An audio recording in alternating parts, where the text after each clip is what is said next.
हरियाणा के एक ऐसे सियासी वारिस की कहानी आज आपके साथ साझा करने जा रहा हूं, जो सिर्फ एक ही बार अपने जीवन में चुनाव जीत पाए।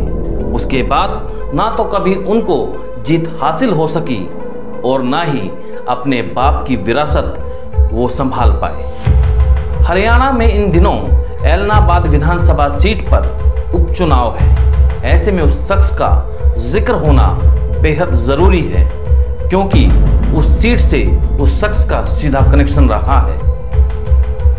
उनको पहली दफा जब टिकट मिला था, उस वक्त का भी किस्सा गजब का रहा था।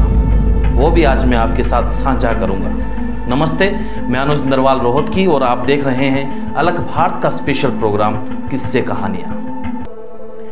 ताऊ देवीलाल को सब जानते हैं। अगर बात ओम प्रकाश चौटाला की करें तो उनके फॉलोअर भी आपको भवतेरे मिलेंगे, लेकिन आज मैं इन दोनों की नहीं बल्कि प्रताप चौटाला की बात करने जा रहा हूं। नई पीढ़ी के लोगों के लिए ये नाम बेशक अनसुना हो सकता है, लेकिन हरियाणा के जन्म के आसपास इस नाम को लेकर हरियाणा भर में खूब चर्चा हुआ करती थी।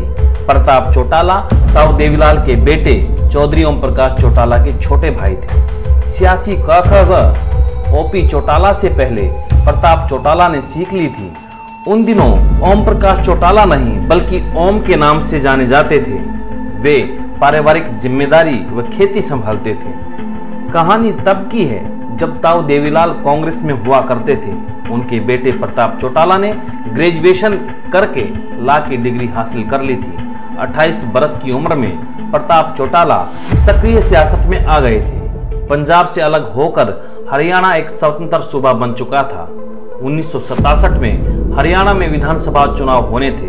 तब कांग्रेस ने आपसी कलह के चलते हरियाणा के सभी सीनियर नेताओं की टिकट काट दी थी, जिसमें चौधरी देवीलाल भी थे। लेकिन ताऊ देवीलाल चुप रहने वालों में नहीं थे। उन्होंने ऐसा देख दूसरी चाल चल दी।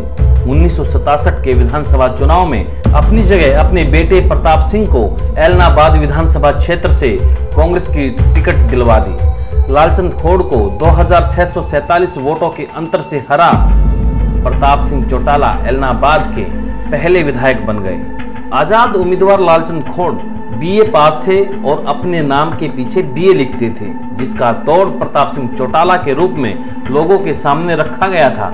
प्रताप सिंह चौटाला बीए एलएलबी विधायक बने कुछ महीने ही गुजरे थे कि हरियाणा की असेंबली ही डिसॉल्व हो गई।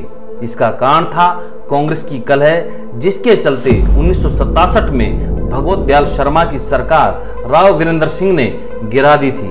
राव वीरेंद्र सिंह का साथ दिया था प्रताप सिंह चौटाला ने। अगले ही साल यानी कि 1968 में नए सिरे से हरियाणा विधानसभा के चुनाव होने तय हुए, लेकिन सरकार गिराने में साथ देने की वजह से उनका टिकट कट गया।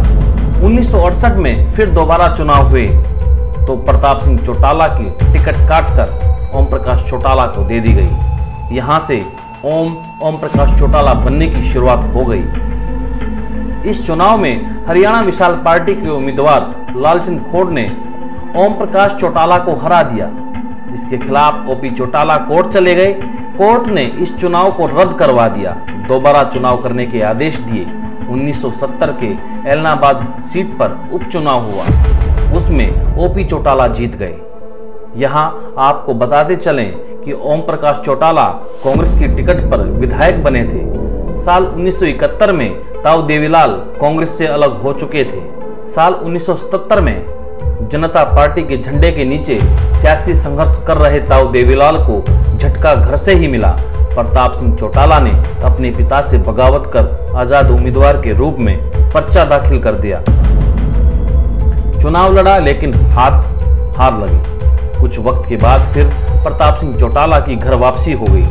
साल 1982 के विधानसभा चुनाव में प्रताप सिंह चौटाला ने लोकदल की टिकट पर रोडी विधानसभा से किस्मत आजमाई, लेकिन यहां भी वे कांग्रेस के जगदीश नेहरा से करीब 11,000 वोटों के अंतर से हार गए। इसके बाद एक बार फिर अपने पिता देवीलाल के खिलाफ मोर्चा खोल दिया। कांग्रेस में शामिल होकर उन्होंने खूब मुखालफत करना शुरू कर दी, लेकिन मन कांग्रेस में ज्यादा देर नहीं लगा। 1987 में जब चौधरी देवीलाल दूसरी बार हरियाणा के मुख्यमंत्री बने तो उन्होंने अपने बेटे प्रताप को शांत करने के लिए लघु उद्योग निगम का चेयरमैन बना दिया। कुछ वर्ष के बाद फिर से प्रताप चौटाला का मन बागी हुआ और देवीलाल को छोड़ 1991 में कांग्रेस में आ गए, परंतु साल 1982 के बाद उन्होंने फिर से कोई चुनाव नहीं लड़ा।